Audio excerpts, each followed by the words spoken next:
శ్రీ ఆదిశంకరాచార్య విరచిత సౌందర్యలహరి 99వ శ్లోకం మరియు తాత్పర్యం. సరస్వత్యా లక్ష్మ్యా విధిహరి సపత్నో విహరతే రతే పాతిం రత్యం శిథిలయతి రమ్యేణ వపుషా చిరంజీవన్నేవ క్షపిత పశుపాశవ్యతికరః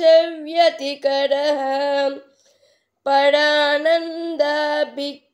రసయతి రసం త్వద్భజనవాన్.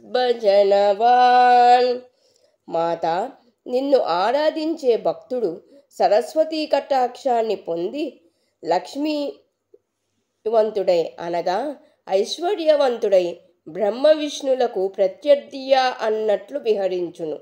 రతీదేవి పాతివ్రత్యాన్నే సడలింపజేయునా అను శంక కలిగేలా మన్మధుని మించిన సౌందర్యాకర్షణను పొందుతాడు.